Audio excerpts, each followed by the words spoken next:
sabia eram os escritos do próprio Júlio César, que quando ele foi lá, ele escreveu porque ele queria saber quem era inimigo de quem era amigo de quem, porque ele estava estudando lá o negócio para poder... E aí é uma visão, era um lado enviesado, né, do Júlio César. Muitos povos indígenas a gente só sabe por causa de relatos de portugueses e outros gringos que vieram para cá. E é um relato enviesado, né, óbvio, né? Você, não, eles usam a roupa tal, eles não se vestem, eles fazem isso aqui. Mas você consegue ir lá depois e fazer outros achados, às vezes é meio difícil, né? Então, por exemplo, que nem tinha cidades gigantescas aqui no Brasil antes da chegada dos portugueses. Ratanabá? É isso, Ratanabá, Não, mas teve algumas cidades gigantescas quando os portugueses chegaram aqui. Só que o que acontece? Essas cidades eram feitas de madeira apodrece. Não, mas país tropical, madeira apodrece. Mesmo problema dos celtas. Os celtas eles construíam em madeira. Então hoje não tem uma casa de celta que sobrou. Não existe. Né? Agora, o pessoal construiu... Não, é por isso que eles não existiram, né? Exato, é por isso que não existiram. Agora, o pessoal construiu em pedra, né? Então o castelo medieval você tem. Por quê? Porque é de pedra. A muralha da China você tem, porque é pedra. A pirâmide do Egito você tem.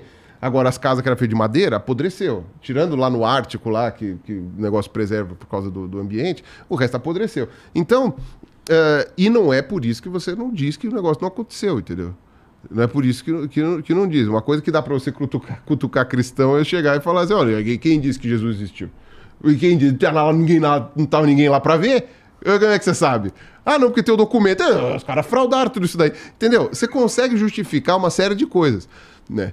As pessoas que duvidam do método científico para testar a evolução são aquelas pessoas que vão usar o mesmo método de maneira muito eficiente para provar que Jesus existiu.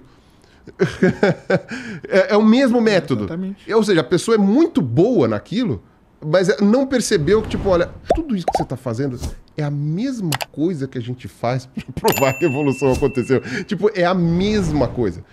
Entendeu? E você não precisa voltar no tempo para ver. E a gente não pode voltar no tempo para ver Jesus. Assim como a gente não volta no tempo para ver o Tiranossauro.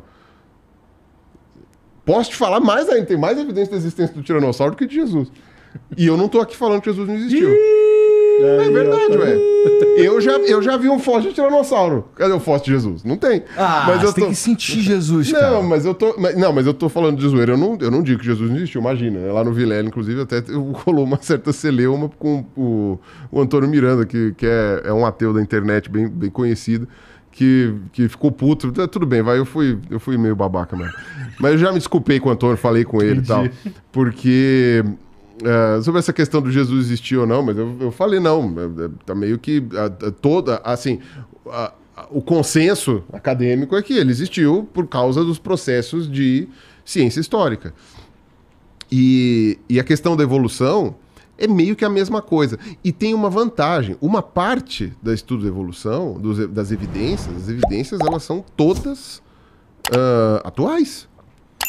O pessoal lembra só do registro fóssil, mas eu não lembro agora qual foi o pesquisador que falou isso. Mas ele disse assim, se não tivesse nenhum fóssil, ainda assim a gente ia conseguir provar que a evolução aconteceu. Se não tivesse nenhum fóssil.